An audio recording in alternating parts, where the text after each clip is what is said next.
Assalamualaikum, salam malam keluar. So seperti biasa, Santai Chin akan membawa anda masai pengalaman kisah misteri.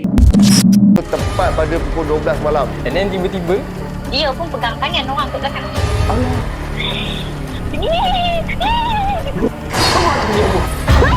kau tahu tak, aku nampak apa? Kau nak mati ke? Dia menari tu, dia terpanggil-panggil macam tu kan.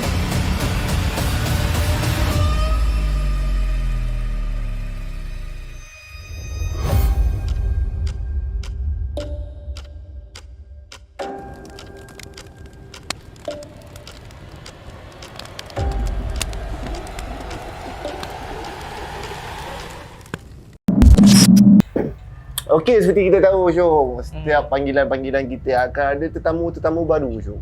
Betul. So malam ini tetamu kita yang aku tahu perempuan. Puan. Kau rasa siapa? Mak aku tak tahu lah cerita dia. Kau pun tanya soalan. Aku tahu perempuan je. Perempuan lah. Tapi kan dia kan, lelaki perempuan ni kan, dia cara penceritaan ni masing-masing ada kelebihan masing-masing kan. Betul. Perempuan ni bila cerita, macam kepoci kan. Kadang dengar seronok juga. Yang lelaki ni pula cerita kadang-kadang teratur buat kita layan satu-satu sampai nak tahu sampai hujung cerita apa yang ending dia kan. Betul. Tapi sebelum tu jangan lupa like, share dan subscribe. Tanda sokongan daripada kami, dan yang mana belum subscribe sekarang, yang dah subscribe, thank you so much. Okay, disebabkan cerita kali ni perempuan, kan, kita sebelum ni kebanyakan yang latest lelaki kan, kali ni perempuan pula. Kan, kita nak tahu siapa di sana. Assalamualaikum. Waalaikumsalam. Hai. Okay. Boleh kenalkan nama dan tinggal kat mana? Tinggal mana tu negeri lah Okey, nama saya Natasha. Saya tinggal dekat Selangor. Selangor. Selangor hadir. Selangor hadir kan. Okey, yang mana tengah tengok tu, korang tinggal kat negeri mana, komen sikit. Kita suka tengok korang ni datang dari mana. Kita rasa best sebab rasa macam sampai sini sampai sini yang dengar rasa bangga sikit. Okey, yang cerita panjang, kita nak dengar cerita daripada Tasha. Okey Tasha, cerita awak ni berkenaan dengan apa?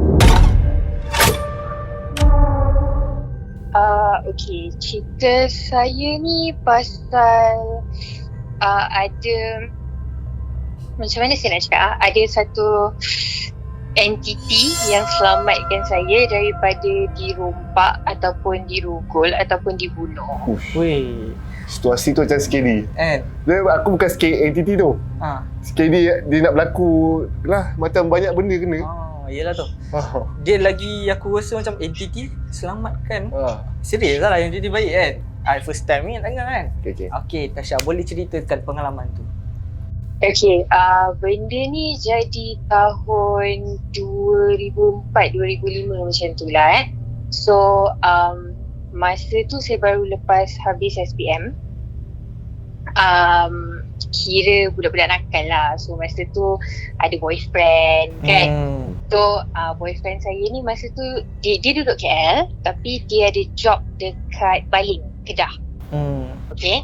So, saya ni nak ke Baling lah. Kira macam nak surprisekan dia. So, saya tak pernah naik bas.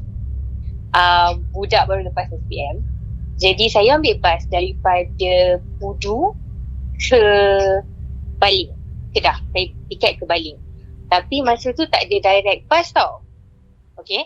So, you kena tukar bas dekat Batua. Daripada Batua, you ambil another bus pergi Baling, Kedah. Okay. So, saya ambil tiket last kali daripada KL, daripada Pudu, pukul 5 petang macam tu. Jadi, bila saya dah ambil tiket tu, saya sampai dekat Batua masa tu pukul 10 malam. Okay, masa tu kalau pukul 10 malam dah dalam pukul 10.15 macam tu lah. So, bas terakhir ke Baling pukul 10 malam. Dan saya tak tahu benda tu sebab akak dekat kaunter tiket dekat Pudu tak bagi tahu. Okay. So, bas saya dah sampai pukul 10.15. Saya tanyalah driver bas ni, cakap, bang, bas pergi Baling mana? So, abang ni cakap, dik, bas tu dah gerak dah pukul 10. Okay. So, bas tu dah gerak dah pukul 10 malam. Jadi, abang tu cakap, kalau saya tahu adik nak ke Baling, saya takkan bagi adik naik bas ni sebab saya tahu bas sampai lambat kan. So, saya tanya abang ni, okay, sekarang ni saya nak buat macam mana bang? Sebab yelah, stesen bas tu dah gelap dah. Kaunter semua dah tutup. So, abang ni cakap, okay macam ni lah adik. Sama ada, adik ada dua pilihan. Sama ada adik bermalam dekat mana-mana hotel dekat kawasan ni, ataupun adik boleh duduk dekat KTM station dekat sebelah bus, station bus tu lah. Okay. So station So masa nak pergi ke KTM station tu, you kena naik jejantas tau. Okay, dia ada satu jejantas that you kena naik, and then you pergi KTM station tu lah. Mula ingatkan nak tidur dekat hotel-hotel dekat kawasan tu, tapi sebab yelah saya perempuan, lepas tu kebanyakannya hotel-hotel kat situ hotel yang jenis murah, jadi macam saya takut lah kalau apa-apa kan. Jadi saya ambil pendekatan untuk nak pergi dekat KTM station tu. Sebab yelah mestilah ada polis bantuan ke apa ke, jaga ke whatsoever lah dekat situ. So saya fikir macam tu. So saya pun naik jejantas tu kan. So macam saya tak rasa ada, memang saya tak nampak siapa-siapa masa tu. Jadi saya naik turun balik. So dah sampai dekat KTM station, dah masuk, tiba-tiba ada seorang pakcik ni diri dekat depan saya. Saya terkejut kan. Lepas tu pakcik ni tanya, adik, masa adik jalan tadi, adik nampak tak siapa ikut adik? So saya macam, ada orang ikut saya ke? Lepas tu pakcik tu cakap, okay, jom ikut pakcik. So ikutlah pakcik ni kan, saya ikut dekat belakang pakcik. So pakcik ni kita orang ni macam mana saya nak describe dia, saya jumpa pakcik ni macam dia ada tembok tau dekat dalam.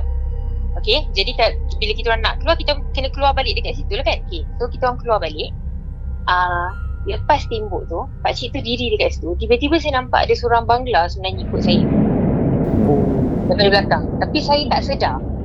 Okay, so Bangla tu bila nampak pakcik tu, muka dia pucat dan dia lari. Okay, so nak dijadikan cerita, okay, saya cakap lah dengan pakcik tu, terima kasih semua macam-macam lah kan. So pakcik tu tanya daripada mana, macam-macam lah kita orang berburak. Jadi saya explain lah dekat pakcik tu. Lepas tu pakcik tu cakap, kalau nak duduk dekat sini boleh kan, sampai pagi besok dalam pukul 6.30 macam tu akan ada orang lah dekat sini, tapi malam ni pakcik je.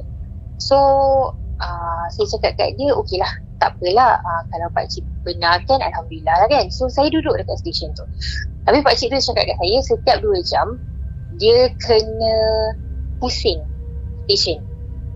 Okay, so dia kena pusing stesen sebab dia polis bantuan dekat situ. So dia tak boleh bawa saya, jadi dia kena macam ni, dia kena buat dia punya rutin. Jadi saya kena tinggal dekat situ lah dalam masa 30 minit macam tu, setiap 2 jam. Okay, so sebab dia kena buat duty dia kan. Okay, so kita orang borak-borak. Mula borak-borak macam biasa je, tiba-tiba pakcik ni start macam cerita-cerita hantu tau. Okay, dia cerita hantu lah macam-macam. Dia cakap stesen ni keras lah, apalah. So setiap 2 jam tu dia mesti ada cerita dia tau. Lepas tu bila dia pergi, okay, saya sentiasa kena kacau. Saya dengar macam suara lah, saya dengar orang kekek-kekek lah, benda-benda macam tu tau. So mula saya ingatkan macam seram-seram juga, tapi maybe saya rasa macam maybe mainan psikologi saya je lah kan, sebab maybe saya takut ke apa ke. So bila dia ada, saya tak kena, saya tak ada rasa macam dengar bunyi apa-apa. Okay, so benda tu berlaku, it keep on going tau, sampai pukul dalam 5.30 macam tu. So pakcik tu cakap macam adik tidurlah dulu kan, sebab yelah kejap lagi bila dah subuh nanti, bangunlah ambil air wuduk semua dan sebagainya kan. So saya cakap okey lah, tak apalah, saya tidur kejap. Dalam setengah jam macam tu bunyi azan subuh. So bila saya bangun, saya tengok pakcik tu dah tak ada. Jadi saya pergilah ambil wuduk, saya pergi solat semua.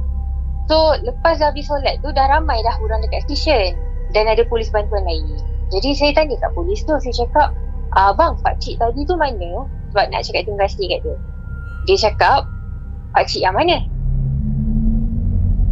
Saya cakap kat dia, pakcik polis bantuan semalam tu. Lepas tu macam dia cakap, malam semalam tak ada siapa yang kejadian. Jadi saya tak tahu siapa pakcik tu. Tapi kalau pakcik tu tak ada dekat situ, saya tak tahu apa jadi kat saya. Aku dah start meremang. Tak, cerita tu sentiasa buat saya meremang. Kalau saya cerita dekat orang, memang sentiasa buat saya meremang. Saya tak tahu kenapa. Tapi dia sentiasa buat saya meremang. And lepas tu memang saya terus call kawan saya, suruh dia standby dekat Pudu. Saya ambil tiket balik terus ke KL. Balik rumah terus demam. Demam Terus demam. Dia macam tahan demam. Kira macam saya tahan demam tau. Sampai balik KL baru demam. Kita tak jadi lah jumpa boyfriend tu. Memang tak jadi, terus taubat nasuha terus. Memang dah tak buat kerja dah lah. Lepas tu kan. Okay. Ceritanya agak unik Tak tahu nak describekan benda ni apa sebenarnya. So saya rasa Bangla tu mungkin nampak muka pakcik tu muka sebenar dia. Sebab tu muka dia pucat. Tapi Tasha sampai sekarang boleh ingat muka pakcik tu macam mana lah Memang ingat. Memang kira memang muka dia bukan muka yang menakutkan tau. Dia muka yang jenis macam muka bapak-bapak, muka pakcik macam tu. Ya, jin ni kita pun tahu dia, jin ni ada jin Islam kan. Jin kafir. Mungkin dia pun cuba untuk bantu aku, tak tahu. Nak kata orang bunian pun mungkin juga dalam kategori, tapi iyalah dia pakai baju polis bantuan Dia pakai baju polis bantuan. Pandai pula tu dalam start 2 jam. Pandai juga. Aku rasa tu dulu kerja hakiki dia. Betul lah rasa. Tak pun dia dulu nak jadi polis. Wallahualam. Tapi daripada apa yang saya dengar lah, sebab saya ada juga tanya orang. Ada orang kata memang pernah ada polis bantuan yang mati heart attack kat situ. So wallahualam.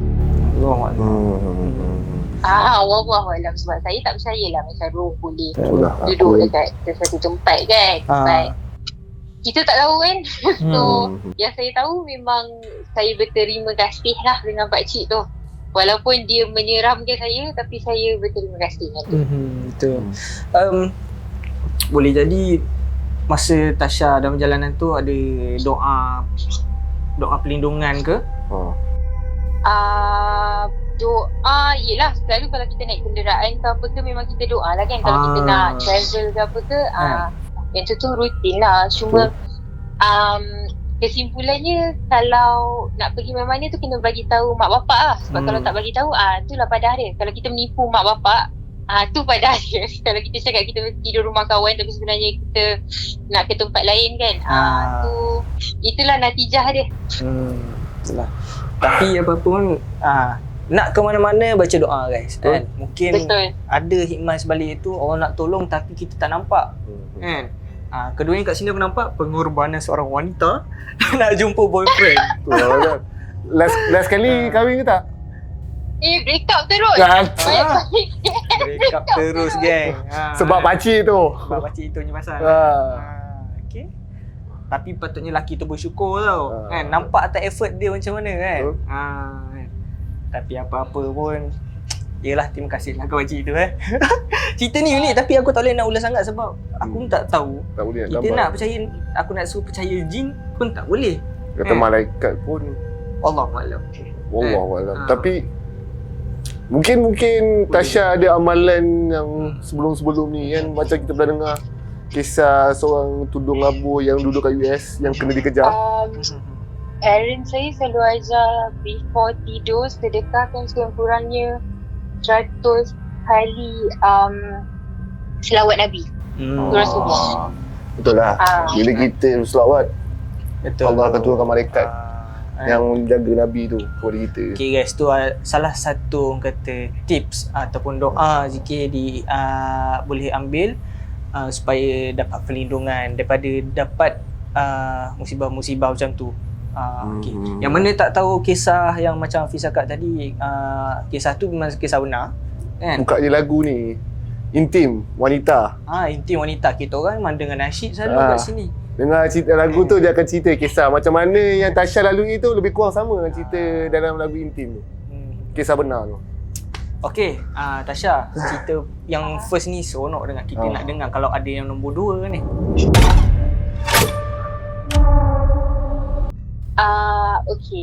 Okay. The problem dengan saya selalu bila saya nampak benda-benda ni, saya tak tahu benda tu sampai benda tu dah settle. Faham tak? Maksud dia macam saya tak pernah nampak diorang sebagai sesuatu yang buruk.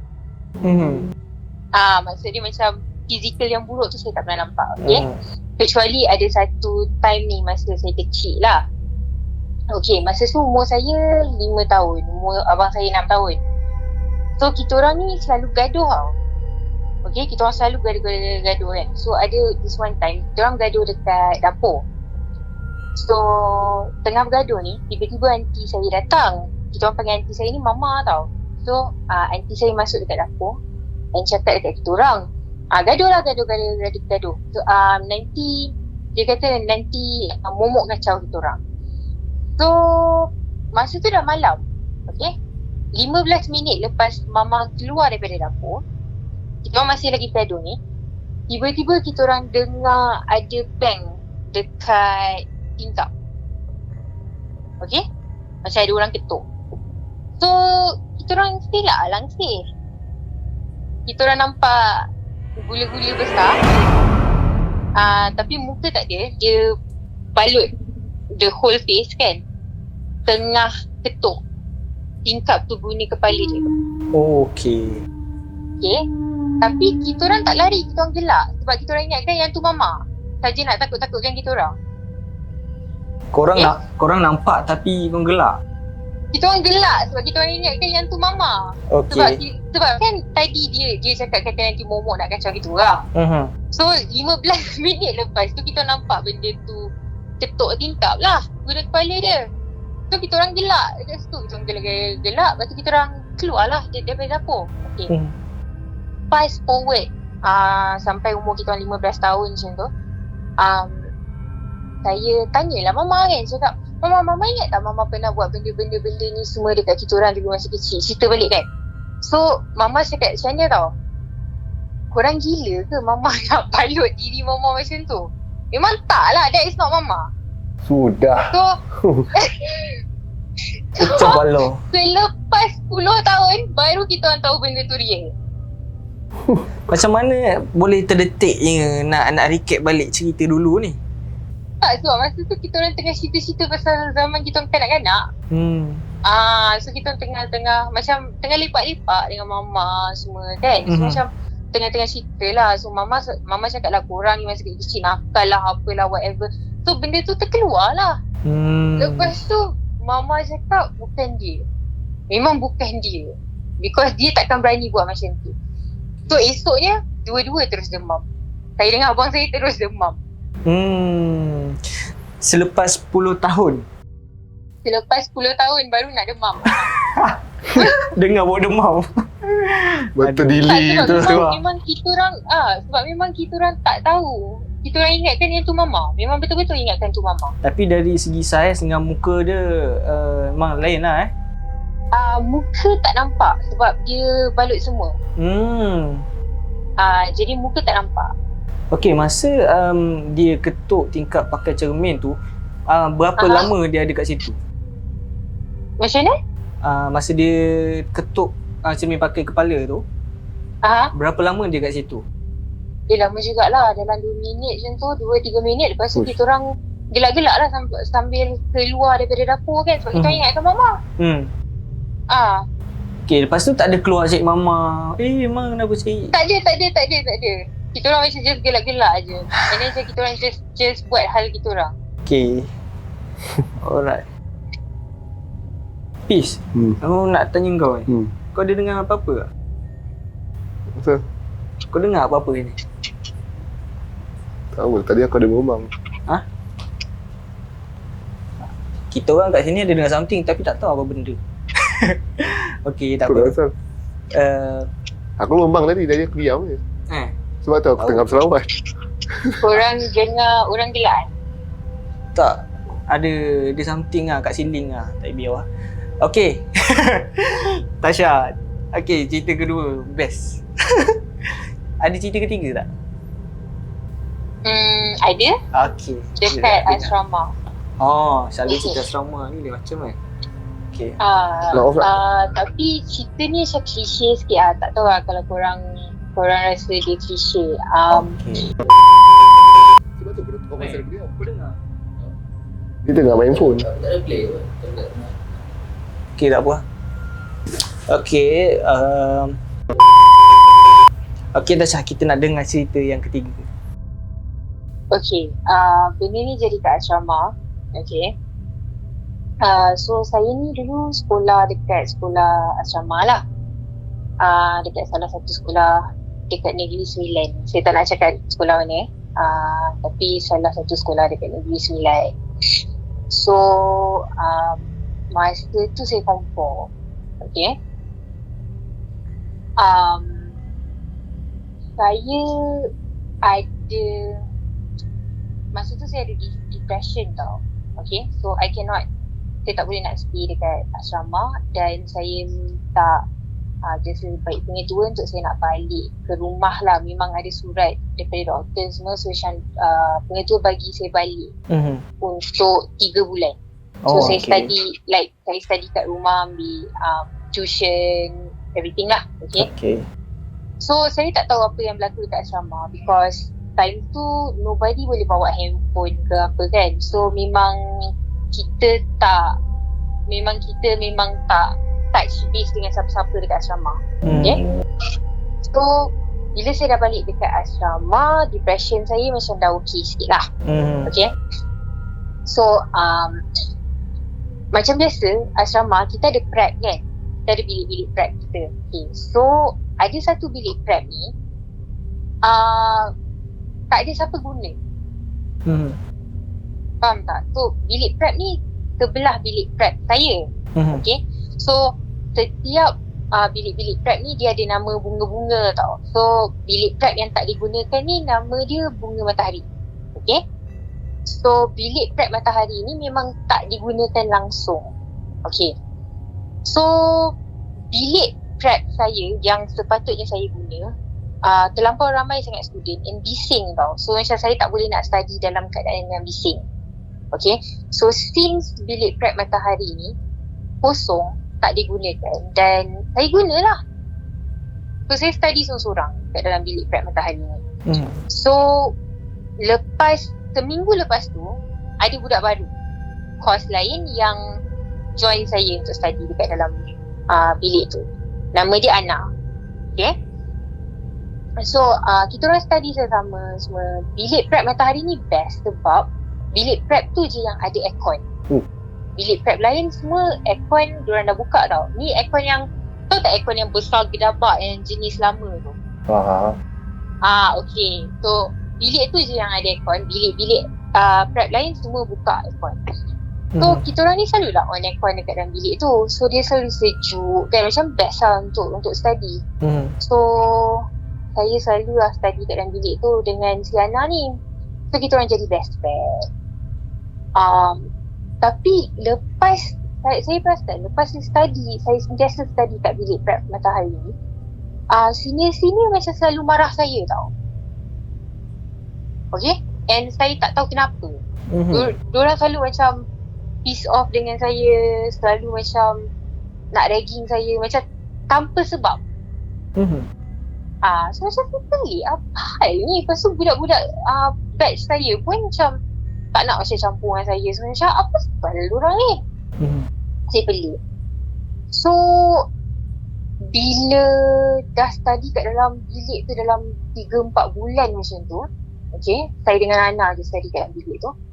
Tiba-tiba ada seorang sini dia panggil saya tau. Suruh masuk bilik dia.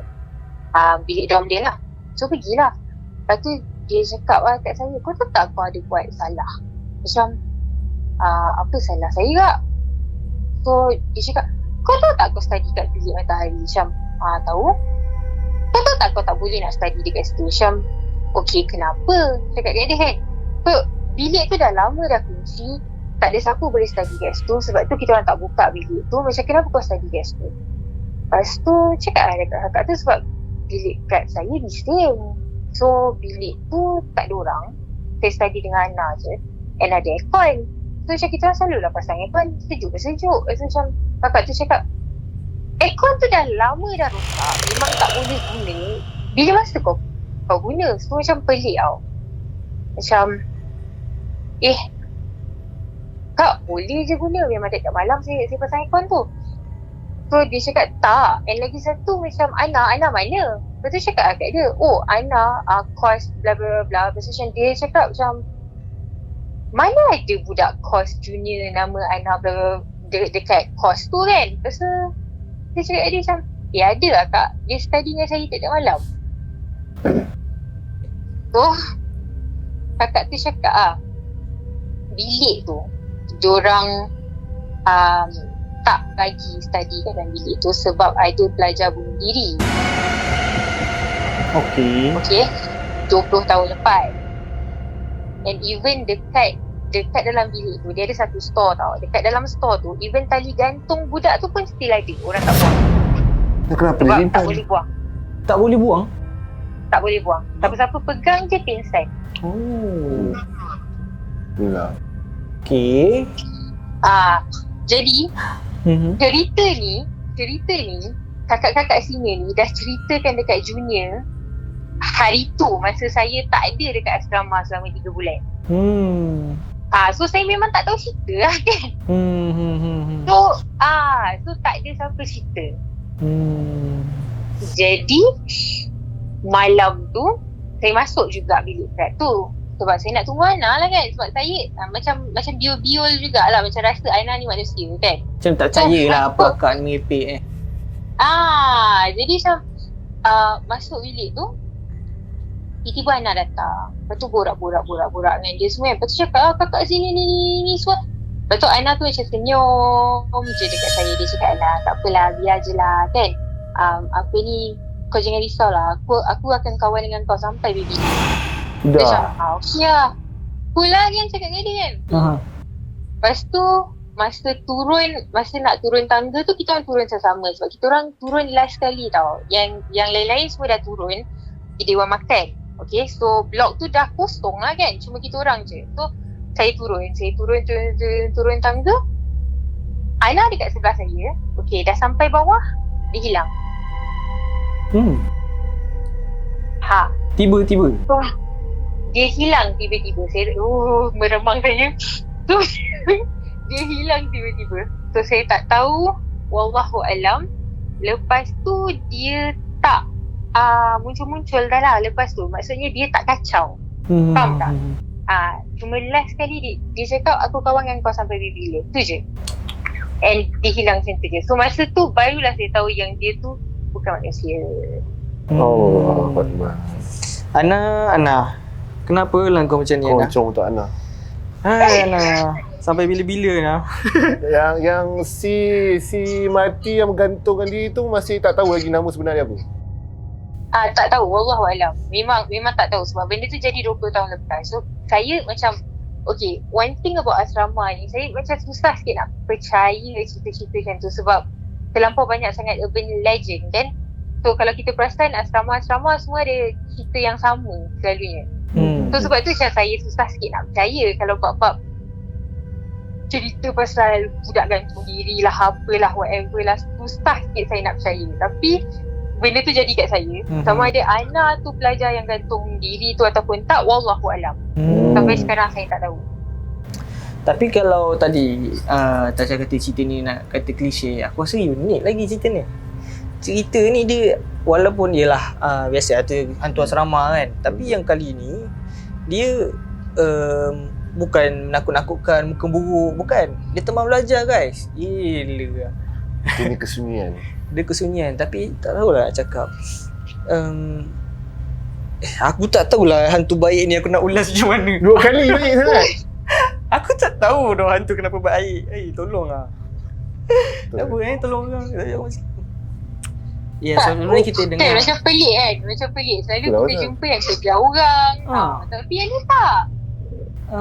Dia okey, kita tahulah Jin ni salah satu sifat dia dusta lah kan. Tapi okey.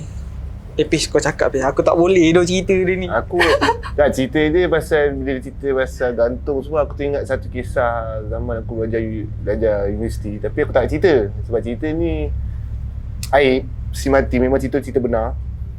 Tapi macam dia ni jadi kawan baik. Tapi yang cerita yang aku ni, si Mati tu bilik tu jadi bilik buruk. Maksudnya orang yang duduk bilik tu malam dia akan nampak lah dia. Dia tak berkawan. Macam ni dia berkawan pula, boleh ajak sembang study sama-sama bagi pandai. Itu version aku lah. Okay. So yang mana ada kawan dan mana tu hati-hati lah. Agak lagu keroncong untuk anak ni tadi. Okey, kita dah dengar 3 cerita pada Tasha. Thank you Tasha sebab sudi berkongsi cerita dengan santai chill. Rasa macam aku rasa tak puas pada cerita pada Tasha ni lah. Cerita dia pertama, cerita ketiga dia ni. Bagi aku cerita pertama ketiga dia masih buat aku bela lagi tau. Aku sebenarnya bela. Sebab yang pertama lah mungkin malaikat pun mungkin lah juga kan. Allah nak hantar, ya betul juga kan. Atau nak kata jin. Nak kata jin pun nak kata jarang, tak tahu dah, tak pernah kena diri kan, kena pula nanti kan. Allahualam.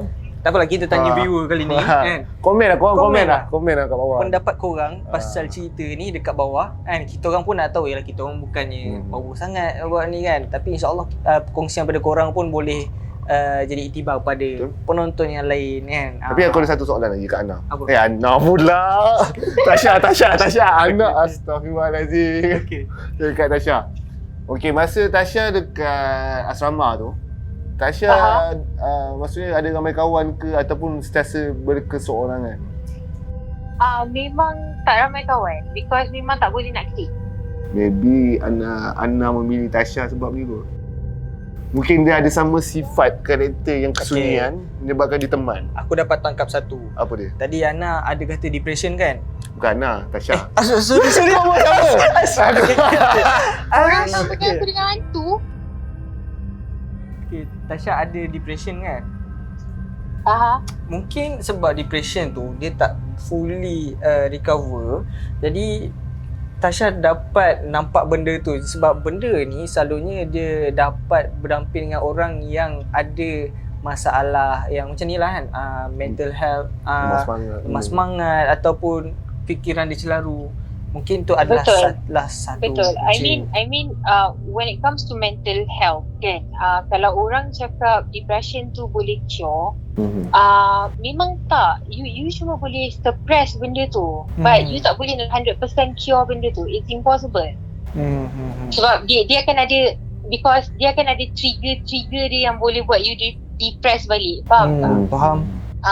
So dia tak ada. Kalau macam ada orang cakap macam you can cure depression and so on, I don't think so. I don't believe in that. You cuma boleh suppress. So memang betul lah. Like kadang-kadang kalau kita cakap pasal mental health ni, orang cakap kita gila kan, tapi sebenarnya bukannya gila. It's like mental, like depression is part of mental health kan. Anxiety is part of mental health. So it doesn't mean that you are crazy kan. Okay, macam sekarang macam mana perkembangan Tasha mental health ni? Macam depression ni dah okay ataupun still ongoing dalam recover? Dia suppressed lah. Like tak ada lah depressed sangat. Tapi bila MCO ni semua orang depressed kan. Ya, betul lah tu kan. So benda tu normal lah. Tapi tak adalah macam breakdown yang jenis macam major ke apa ke. Alhamdulillah lah, tak ada dah breakdown after duduk asrama tu. Lepas dah jumpa doktor semua, lepas tu dah tak ada macam breakdown. Macam tu. Okay Tasha, last lah untuk Kau mesti nak tanya-tanya je kan. Aku nak kita sekarang sekarang sebelum tu disclaimer kat penonton, minta maaf video kali ni banyak bertanya sebab cerita ni menarik. Sebab dia ada banyak pertanyaan kita bertanya sebab untuk urungkai persoalan yang bermain kat kepala kotak kita orang sebenarnya. Kau kata kalau tak tahu tanya susah jalan kan. Jangan kau kata potong tang kau nak tumbuk ke kau orang. Tanya. kan, yang ni aku dah totally faham lah cerita dia. Kali ni kita dalam MCO ni kita tahu ramai bunuh diri kan, depression, bukan sikit lah, aku rasa semua, even kita orang sendiri pun kadang-kadang yelah kita tak tunjuk, and kita kadang tak dapat teka pun siapa yang depressed kan. Betul. Sebab kadang orang ni ada masalah, dia pendam sendiri, lagi lelaki keluarga kan, sebab lelaki sifat dia yang pendam. Siapa setuju cakap khabar betul kan. Even perempuan pun kadang dia tak nak susahkan parent, jadi dia ambil pendekatan tak nak susahkan orang. So last sekali dia tekanan kat diri sendiri. So mungkin Tasha ada sikit kata-kata tips pada viewer luar yang sedang struggle dalam hidup nak cari duit dengan kerajaan. Bukan aku cakap apalah, kita gagal. aku nak cakap lah gagal kan, tapi Tak tahulah kita gagal semua tu. dalam keadaan yang tekanan ni kan, mungkin boleh share lah. Kita selalu ambil pendekatan share tips untuk cerita seram, tapi kali ni mungkin beza sikit lah pendekatan depress ni. Nombor satu, you kena share dengan orang. You tak boleh nak pendam. Because bila you pendam, benda tu tak solve problem. Okay, dia menambahkan lagi problem. So you kena share dengan orang. And lagi satu, you kena cari help lah. Like you kena pergi jumpa pakar psikologi ke apa ke, whatever. Just you need help. It doesn't, dia tak bermakna just because okay aku pergi jumpa pakar psikologi aku gila. Tak, you need to find help, because benda ni you tak boleh nak settlekan sendiri. It's impossible because you dekat dalam keadaan yang depressed, and then some people diorang punya depression dah lead to anxiety, you know. So mereka perlukan pertolongan, and just hang in there. Okay, just don't think that yelah setengah-setengah orang bagi macam ni, diorang bagi nasihat mengatakan yang okay, kena dekatkan diri dengan Quran, dengan Allah, dengan agama. Ya betul, tapi itu cuma nak menguatkan your rohani, as in your qalbi kan. Tapi bukannya nak basically macam settlekan your problem masih lagi tak disettlekan. So you need to go and find help. So tu je lah nasihat dia. Kadang-kadang kita bukan kena dengar atau bagi nasihat je tau. Kadang-kadang kita hanya perlu pendengar yang baik. Kita dengar je sebab dia nak luah kan. Tapi kadang-kadang bila luah dia takut kecaman pula yang dapat. Kan. So betul. Lagi satu bila macam for example, ada my friend yang sekarang ni yang sampai depression, sampai fikir nak bunuh diri. Ada. Okay, tapi katakan kalau dia cerita benda tu dekat masyarakat, the first comment yang dia akan dapat, bunuh diri tu berdosa. Betul. Like you tak boleh nak suppress dia dengan macam tu tau. It doesn't help. It doesn't help. So macam you kena cakap dengan diri lu macam okay, you know, okay fine, kenapa you nak bunuh diri? Like you have to ask apa masalah dia. Okay, jangan bagi kecaman, jangan bagi macam okay kau nak bunuh diri, kau tu dosa, kau tu tak masuk neraka. Yes, okay, kau boleh lah bagi kutubah jemaat kau tu sampai besok pagi pun, tapi masalahnya problem dia tak settle. Faham. Okay, problem dia tak settle. So instead of kecam, why don't you put yourself in their shoes and try to understand why. And to those yang ada family bunuh diri pasal depression, especially masa MCO ni, my condolences to them lah. But basically yang netizen pun tolonglah jangan kecam, pergi post dekat post-post korang kata dia bunuh diri, dia masuk neraka. Come on lah, family dia tengah mourning. That is the last thing that you boleh buat. Yelah sebab mungkin diorang tak ada dalam situasi tu. Kita tak tahu rasa macam mana, tak boleh kawal emosi tu macam mana kan. Ada aku dengar cakap, kalau kau dapat gaji tiap bulan kan, kau jangan samakan life kau dengan orang yang tengah struggle sekarang tak ada duit. Tak sama kan. Betul. Okay, so aku rasa benda ni pun sangkut paut lah bila kau dah stres. Kadang-kadang bisikan syaitan yang buatkan kau suruh bunuh diri. Kan? Betul. So berbalik pada fitrah lah, kuatkan iman. Sebab tu bila terfikir nak bunuh diri, kita cepat-cepat balik kan, dekatkan diri dengan Tuhan. Tapi yelah kadang-kadang Kena ikhtiar juga. Ni dia juga kan. Okey, tak apa. Yang ni dah jadi macam sesi kaunseling pula kan. Tak apalah. Doktor Fazilah Kamsah. Allahuakbar bisawab kan. Tapi tak apa, untuk perkongsian korang semua. Kan. Yang mana tengah susah kat sana, struggle untuk hidup, saya sama-sama kita hadap, kuatkan semangat, insya-Allah pada masa akan datang akan lebih baik. Okey. InsyaAllah. Terima kasih kepada Natasha Raya sekali sebab sudi berkongsi cerita dengan Santai Chill. Dan kepada yang di luar sana, jangan lupa like, share dan subscribe. Yang dah subscribe, terima kasih. Sabar. Ada part tu tak rasa ni, Tasha? Alamak. Tasha tak reti bercerita sangat. Korang rasa Tasha bercerita okey ke? Okey. Okey, dah tanya penonton. Okey dah okey. Kalau okey, komen. Kalau nak, Kalau okey adalah part 2 ke, part 3 ke, part 4. Ada lagi tu. Mana tahu kali ni ada lagi 3-4 cerita tolong Tasha lagi. Kita tak tahu. okey. See you pada minggu akan datang. Assalamualaikum.